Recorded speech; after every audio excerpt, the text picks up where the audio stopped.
구약 성경과 강해 설교라는 이제 과목으로 여러분을 만나게 된 이우재 교수입니다.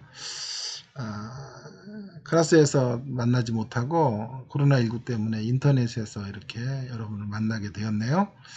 여러 가지 전하는 자나 배우는 자들이 불편합니다. 그러나 이가 없으면 잇몸으로 라는 정신으로 우리 함께 이런 인터넷 강의에 집중해 주시기를 바랍니다. 제가 한 학기 동안 하려는 수업은 성경 강해, 구약 강해와 설교 2로서 사무엘서를 어떻게 이제 이해하고 설교할 것인가. 초점은 설교에 있어요. 일반 이제 성경학 과목이 아니고요. 그 성경을 이제 소스로 해서 어떻게 성경적이고 삶을 변화시키는 설교를 할 것인가 하는 이런 고민들을 함께 사무엘 상하를 중심으로 다루는 시간들을 가져보도록 하겠습니다. 디테일한 학과 내용이나 또 중간고사 페이퍼, 학기말 시험에 대한 논의들은 2주가 지난 후에 여러분을 좀 만나 뵙고 제가 상세하게 말씀드리기로 하고요. 오늘은 첫 번째 시간으로 그런 강의에 이제 사무엘서에 직접 들어가기에 앞서서 이 수업의 초점이 이제 설교에 있으니까 진정한 강해 설교를 이제 어떻게 할 것인지에 대한 논의, 제가 생각하는 설교에 대한 철학이 무엇인가 하는 것들을 좀 집중적으로 논의하는 그런 시간을 가져보도록 하겠습니다. 그래서 제목이 강의 제목이 이렇습니다. 진정한 강해 설교의 길, 마음의 변화를 추구해가는 그리스도 중심적 설교라고 말할 수 타이틀을 가지고 이제 강의를 진행해 가도록 그렇게 하겠습니다. 먼저 이런 이야기들을 좀 논의하는 것으로 시작을 해보도록 하겠습니다. 디즈니 속의 복음이라는 이런 책에 나오는 내용인데요. 어느 사람이 원본 지폐와 100% 똑같은 동일한 위조 지폐를 이제 만들었습니다. 절대 발각되지 않을 것이라 자신했는데 끝내 발각이 되어 경찰 조사를 받게 되었습니다. 지폐를 위조한 사람이 수사관에게 묻습니다. 어떻게 제 위조 지폐를 식별하게 되었나요? 저는 완벽한 위조 지폐를 만들었다고 생각하는데 수사관이 대답합니다. 예, 당신은 정말 완벽한 위조 지폐를 만들었습니다. 원본과 정말 동일합니다. 그런데 문제는 그 원본이 위조되었던 것입니다. 재밌죠? 위조 지폐를 위조해서 발각된 것이다 라는 말입니다. 여러분, 위조 지폐를 위조하는 모습이 한국교회 설교의 현주소가 아닐까, 그런 생각이 듭니다. 설교자들 가운데 소위 성경적인 설교를 하지 않는다라고 말할 사람은 없어요. 문제는 성경적인 설교를 원하면서도 그 기준과 전제가 너무나 달라서 마치 위조 지폐를 위조하는 것과 같은 일들이 일어나고 있다라고 하는 것이죠. 올바른 기준 가운데 서지 못하기 때문에 잘못된 기준에서 설교를 배우면 그것이 전부인 것으로 알고 한 생애 동안 그런 설교를 하게 되는 것이죠. 그래서 무엇보다도 중요한 것이 성경이 말하는 기준이에요. 성경은 설교에 대해서 무엇이라고 말하는가, 어떤 기준 가운데 우리는 설교를 논의해야 되는가 하는 문제가 중요할 것입니다. 이를 위해서 우리에게 제일 중요한 성경 구절이 있다면 아마도 디모데후서 3장 16절이 될 것입니다. 이 기준에 근거해서 우리는 설교를 이제 해나가야 하겠습니다. 자, 한번 읽어보겠습니다. 모든 성경은 하나님의 감동으로 된 것으로 교훈과 책망과 바르게 함과 의로 교육하기에 유익함이니, 여기까지는 우리가 이제 잘 알아요. 그 다음이 이제 문제인데요. 이는 하나님의 사람으로 이런 성경을 통하여 이제 이루려고 하는 목표가 뭐냐 하면 하나님의 사람으로 온전하게 하는 것이죠. 첫째, 하나님의 사람으로 온전하게 하고 모든 선한 일을 행할 능력을 갖추게 함이라. 선한 일을 행할 능력을 갖추게 하는 게 두 번째.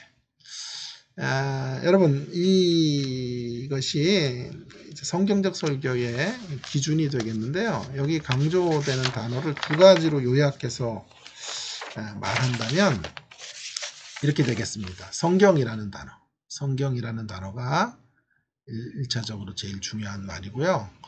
또 한 가지는 이제 하나님의 사람을 온전하게 하고 선한 일을 행할 능력을 갖추는 건 변화거든요. 그래서 제일 중요한 핵심 단어를 두 가지로 말한다면 성경과 변화다 이렇게 말할 수 있겠습니다. 한마디로 성경적인 설교란 무엇인가? 성경을 제대로 말해서 온전한 변화를 만드는 것.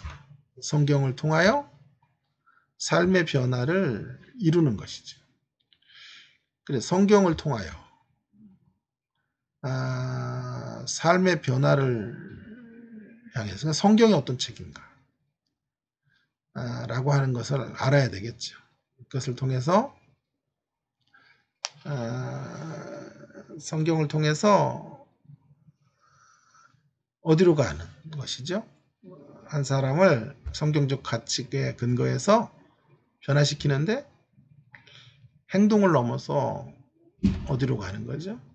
선한 일을 행할 능력을 갖추는 것만이 아니라 온전하게 하는 것이죠.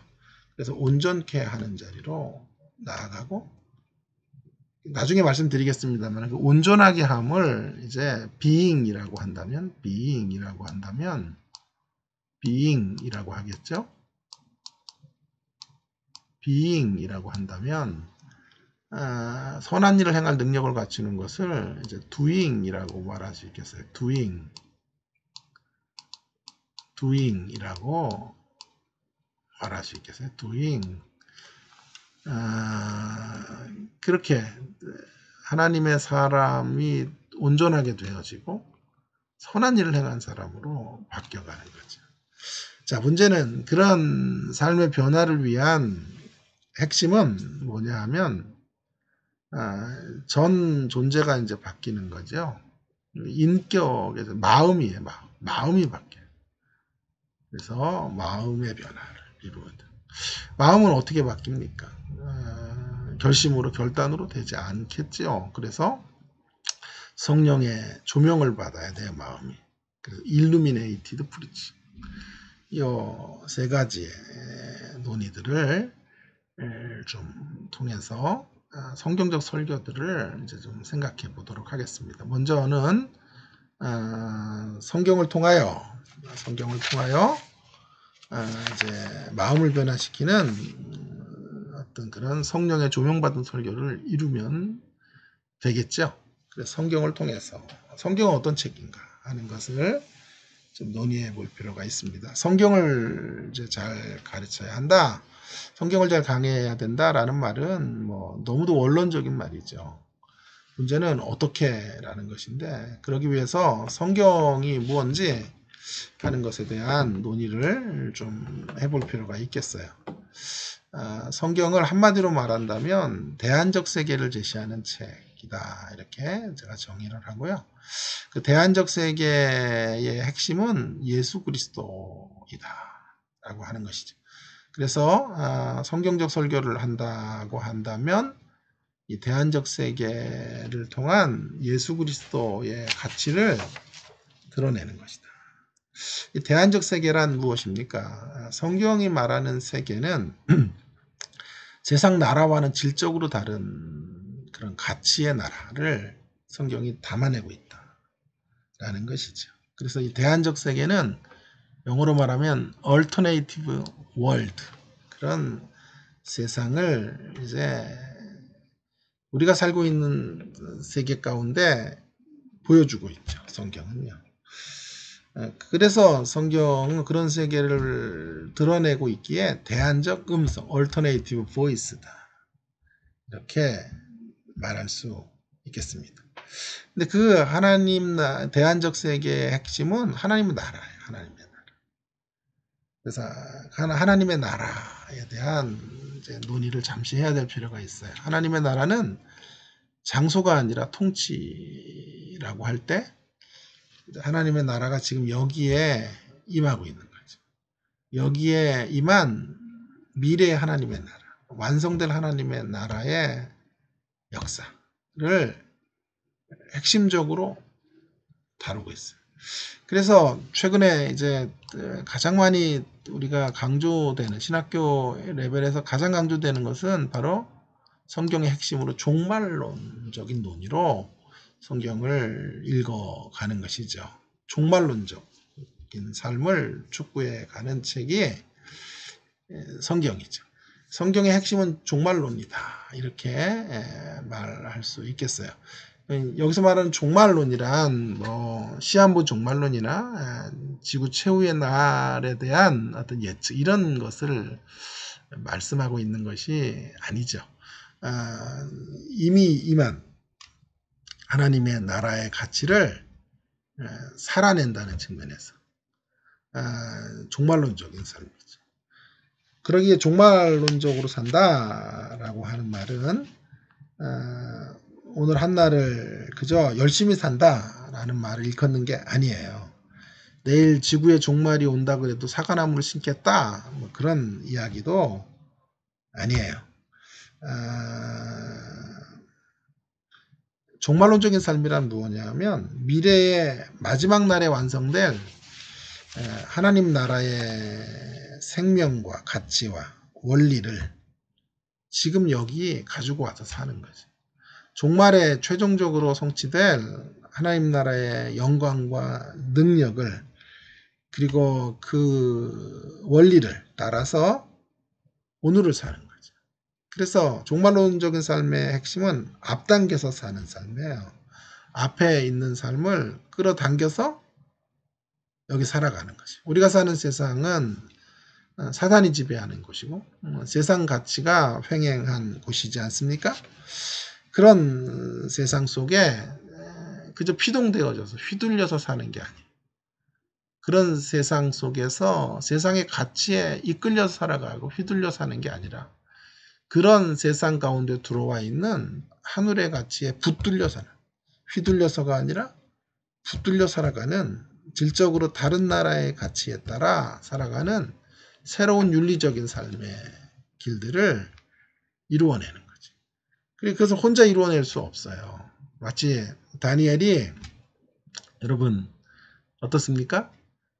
느부갓네살이 꿈을 꾸고 누구도 그 꿈을 해석할 자가 없자 박사와 술객들, 바벨론의 모든 박사와 술객들을 죽이겠다고 하죠. 그리고 그 불똥이 다니엘과 이스라엘 민족에게까지 불똥이 튀게 되었죠. 그때 다니엘이 왕에게 말합니다. 뭐라고 말합니까? 왜 이렇게 성미가 급하십니까? 제가 이 꿈의 내용을 해석해 드리겠습니다. 그리고 다니엘이 집으로 돌아가죠. 다니엘은 지금 믿는 구석이 있었어요. 아직 답은 물론 없어요. 그 꿈이 무엇인지, 그 꿈의 내용이 무엇을 의미하는지 그것에 대해서 아직 답을 갖고 있지는 않았지만 다니엘이 믿고 있었던 믿는 구석이 있었죠. 그것이 뭡니까? 열린 하늘이 있다는 거였고요. 그 열린 하늘로 자기 혼자 나가는 게 아니라 어떻게 나가면 돼요? 믿음의 친구들과 함께, 믿음의 공동체와 함께 나가면 된다고 확신한 거예요. 그래서 집으로 돌아와 그의 친구들인 3명의 친구들에게 함께 하나님께서 이 은밀한 일에 대하여 말씀해 주시기를 기도하죠. 그리고 그 밤에 하나님께서 하늘을 가르고 강림하시고 다니엘을 통하여 하나님의 이제 꿈을 해석할 수 있는 비밀을 허락해 주신 거죠. 자, 이렇게 종말론적인 삶을 우리가 살아가는 건데 혼자 그 일을 하는 게 아니고 대안적 공동체로 함께 대안의 세계를 살아가고 있는 대안적 세계를 사는 대안적 음성에 근거해서 대안적 세계를 살아가고 있는 대안적 공동체로 부름을 받고 있는 사람들. 그런 이들로 우리가 이 땅을 사는 거죠. 결국 우리가 이 성경적인 설교를 한다라고 말하는 것은 바로 이러한 측면에서 이해할 수 있겠습니다. 이러한 측면에서 설교의 가장 중요한 목적은 세상 나라의 가치를 거절하는 것이고 하나님 나라의 가치를 살아가는 것. 그렇게 성도들을 이끌어가는 것이죠. 그러니까 이 가치를 전복시키는 일들을 해가는 것이죠. 이런 면에서 대항 문화적 방식으로 삶을 살아가도록 하는 것이죠. 성경은 우리에게 익숙한 낡은 세계를 청산하게 하고 탄성과 함께 새로운 세계로 진입하도록 초대하는 책이에요. 그래서 설교는 익숙한 세계를 낯설게 하고 낯선 세계를 익숙하게 만드는 작업이다. 그리고 모든 성경적 가치는 세상 나라를 전복한다는 측면에서 설교는 전복적 측면을 가져야 하는 것이죠. 세상의 가치를 뛰어넘는 그 가치를 업사이드 다운, 위를 아래로, 아래를 위로 바꾸는 이와 같은 측면들을 갖고 있는 것이죠. 이런 기준으로 이제 판단해 본다면 성경적 설교란 무엇인가? 성경적 설교는 바로 이렇게 모든 설교 가운데 세상 나라를 뒤엎을 수 있는 세상적 이데올로기를 넘어설 수 있는 하나님 나라의 이데올로기를 제시하는 설교. 하나님 나라의 선명한 진로를 말하는 설교. 자, 근데 그런 대안적 세계를 이제 우리가 말해야 되는데요. 그 대안적 세계, 하나님 나라의 대안적 세계의 핵심은 누구냐라고 묻는다면 예수 그리스도죠. 두말할 필요도 없을 거예요. 그래서 하나님의 나라는 결국 예수 그리스도를 통해 완성되는 나라인 것이죠. 그렇기 때문에 바로 그 예수 그리스도를 초점에 두고 우리는 설교할 수밖에 없어요. 진정한 성경의 주인공은 예수 그리스도이시기에 하나님의 나라는 예수님의 나라라고 해도 틀리지 않겠어요. 예수님은 진정한 왕으로, 진정한 하나님 나라의 왕으로, 진정 하나님 나라의 첫 백성으로 영적으로 그분은 존재하시죠. 그래서 그분을 전하는 설교가 돼야 되겠어요. 설교는 이러한 면에서 굿뉴스이죠. 그저 굿 어드바이스가 아니에요. 좋은 충고가 되어서는 안 되고 굿뉴스를 전하는 설교가 되어야 한다. 설교의 언제나 초점은 복음 사건에 있어야 된다. 라고 하는 것이죠. 예를 들어 어느 사람이 물에 빠져 죽어가고 있다고 가정해 보십니다. 물에 빠져 죽어가는 사람에게 절실히 필요한 것은 무엇일까요? 단순히 선해지는 길, 세상에서 성공하는 방법들 알려주는 것이면 충분하겠습니까? 아니죠. 물에 빠져 죽어가는 사람에게 가장 중요한 것은 무엇일까요? 일단 그 위험에서 건져주는 거죠. 그 죽음의 자리에서 구출해 주는 것이죠. 예수님의 복음이 기쁜 소식인 이유는 바로 여기에 있어요. 물에 빠져 죽어가는 사람들을 건져주는 유일한 생명줄이 되기 때문이죠. 그래서 요한복음 14장 6절에서 예수만이 참 길이요 진리요 생명이다. 이렇게 말하고 있는 것입니다. 그래서 설교의 모든 초점은 복음 사건이고 그 복음 사건을 지향점으로 하는 그런 설교. 초점을 두어야 하죠. 물론 그렇다고 해서 늘 모든 설교에서 십자가를 말하고 모든 설교에서 부활을 말해야 된다라는 뜻은 아니에요. 여기서 중요한 것은 하나님 나라의 복음. 그러니까 그 하나님 나라의 복음은 광범위하죠. 하나님 나라의 복음은 전 피조세계의 회복을 포괄하고 있고 영역에 있어서도 사마리아와 온 유대와 예루살렘과 온 유대와 사마리아 땅끝을 포괄하는 전 피조세계 전체를 회복하는 전 우주적 통치의 회복을 다루고 있는 광범위한 면을 갖고 있어요. 그래서 하나님 나라의 이런 전체적이고 포괄적인 면들을 우리는 복음을 통하여 드러내야 돼요. 그러나 그 초점은 그 중심은 십자가 사건이라고 말할 수 있겠습니다. 사도 바울이 내가 그리스도 십자가 외에는 전하지 않겠다고 말하는 것이 오해가 되면 안 돼요. 모든 설교를 다 십자가로 이끌어 가도록 하겠다라는 뜻이 아니고요. 기독교 복음의 핵심이 정점에 그리스도가 있기 때문에 그리스도를 지향점으로 하는 설교를 하겠다라는 뜻이고요. 그 범주에 있어서는 매우 광범위한 논의들을 다양하게 다룰 수 있는 것이죠.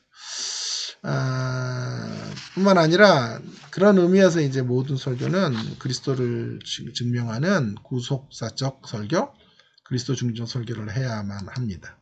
근데 그런 설교가 너무 기계적으로 가서는 안 되기 때문에 최근에는 그리스도 중심적 설교 혹은 구속적인 설교보다 더 중요하게 여겨지는 게 그리스도 지향적, 크리스토텔릭 설교를 해야 된다 이렇게 말하는 것이죠. 그 말은 무슨 말이냐 하면 구속사적인 설교를 그저 그리스도로 짝을 맞추려고 하는 형태나 열기가 빠진 그런 감격이 빠진 그 속사적인 설교를 안 된다는 거죠. 그리스도텔릭이라는 건 예기치 못하는 복음의 성취와 완결을 향해서 늘 성경을 이끌어가야 되는 거죠. 예기치 못한 성취와 완결을 향해서 나아가도록 만드는 그런 설교를 우리가 해야 한다라는 측면에서 이제 그리스도텔릭이라는 말을 이제 하는 것이죠. 기독교적인 설교가 복음적이어야 하고 어쨌든 중요한 건 구속적이어야 한다라는 전제를 잠깐 이야기하고 첫 번째 강의를 조금 마무리하겠는데요. 인간이 직면한 첫 번째는 문제가 모순의 문제예요. 타락적 상황을 갖고 있단 말이에요. 인간은 하나님과의 관계에서 문제가 있고 인간과의 관계에서 문제가 있고 인간 자체로 또 문제를 가지고 있고 자연과의 관계에서도 문제를 가지고 있는 모순적 존재예요. 자, 우리 이것을 인정하고 이 부분에 대한 진정한 해법은 해결책은 예수 그리스도를 통한 구속, 그분의 죄 사해 주심, 사죄의 은총으로만 이 절망적인 상태에서 우리가 건져질 수 있다라고 하는 것을 전제하고 모든 성경을 바라보는 것입니다. 사무엘서를 우리가 공부할 때도 바로 이러한 시선으로 그리스도의 텔릭, 그 본문의 이야기가 그리스도 어떤 예기치 못한 어떤 놀라운 반전과 성취의 드라마로 그리스도에게로 나아가고 있는 면들을 드러내는 그런 설교를 하는 것이죠. 예를 들어서 법계의 이야기를 우리가 좀 이야기해 본다면요. 법계를 빼앗기죠. 법계를 빼앗기는 이런 사건이 사무엘서에 등장을 하는데요. 법궤를 빼앗기는 이야기가 단순히 이스라엘이 하나님 앞에 제대로 살지 못해서 법궤를 잃어버렸다. 뭐 이런 이야기, 하나님의 심판에 대한 이야기. 물론 그런 이야기를 다룰 수도 있겠습니다만은 그것을 그리스도 지향적 설교로 우리가 좀 풀어간다면 그 안에 있는 하나님의 마음들을 좀 읽을 수가 있을 것 같아요. 그리고 그 안에서 우리는 십자가를 이제 그리스도의 신약적 메시지를 향해서 달려갈 수 있을 것 같은데, 자, 법궤를 빼앗기죠, 하나님이 스스로. 법궤를 빼앗긴다라는 말은 하나님의 임재의 상징이 블레셋으로 넘어갔다라는 뜻이에요. 그러면 그리고 그 법궤는 이방의 신전 가운데 조롱거리로 놓여지게 되는 거죠. 그렇다면 어떻게 되겠습니까? 세상은 뭐라 그러겠습니까? 블레셋의 패한신 그런 오명을 이제 하나님에게 씌우겠죠. 그러니까 하나님은 법궤를 빼앗기게 내버려 두서는 안 돼요. 다른 방편으로 이스라엘을 심판해야 되는데 법궤를 잃어버리게 하신 거죠. 빼앗기도록 하신 거죠. 왜요? 이스라엘이 가지고 있는 가장 잘못된 신앙, 고쳐야 될 대목이 뭐냐 하면 법궤 신앙인 거예요. 잘못된 법궤 신앙. 법궤를 마술상자처럼 섬기는 그들의 신앙을 고쳐야 되는 것이죠. 그걸 고치는, 그래서 고쳐도 다시 이스라엘을 쓰려고 하는 거죠. 결국 궁극적으로 그들을 교육해서 그들을 회복하려는 하나님의 사랑이 그 안에 있어요. 그런데 그 사랑을 위해서 하나님이 지불하신 대가는 뭐죠? 하나님의 이름이 짓밟히는 것, 하나님의 명예가 실추되는 것마저도 감내하시겠다라는 것이죠. 여기 하나님의 우리를 향하신 정말 예기치 못하는 사랑이 있는 것이죠. 그리고 그런 사랑의 절정은 예수 그리스도의 십자가 사건으로 가장 선명하게 드러나게 되는 것이지. 십자가에 달린 예수님을 세상에 손가락질해요. 네가 만약 하나님의 아들이거든 내려오라고 손가락질할 때 여러분 세상에 조롱거리가 되죠. 그 조롱을 받으면서까지 하나님은 아들을 십자가에 못 박으시죠. 왜요? 그 십자가를 통해 건져야 될, 다시 회복해야 될 하나님의 사람들이 있기 때문입니다. 자, 이렇게 법궤 이야기가 단편적으로 그저 법궤를 빼앗긴 이스라엘의 어떤 타락의 모습이나 그들을 향한 심판으로 쓰여지는 정도가 아니라 이제 그런 그 이면 속에 있는 하나님의 마음을 통한 그리스도의 지향점을 향해서 달려가는 그러한 설교를 향해서 갈 수 있겠다라고 하는 것이죠. 그러한 면에서 모든 이러한 프리즘을 그리스도의 빛으로 통과해 가도록 만들어가는, 그리스도를 나가는 분으로, 모든 논의에 최종적 나가는 분으로 제시하는 이런 방식으로 성경을 보는 것을 성경적 설교이다. 우리가 그렇게 말을 하게 되는 것입니다. 여러분이 한번 좀 토론해 봐야 될 대목도 바로 이러한 대목인데요. 성경이 어떤 책인지 함께 좀 여러분이 생각하는 성경은 과연 무엇을 중심에 두고 있는지에 대한 논의를 함께 좀 나누어 보면 좋을 것 같습니다.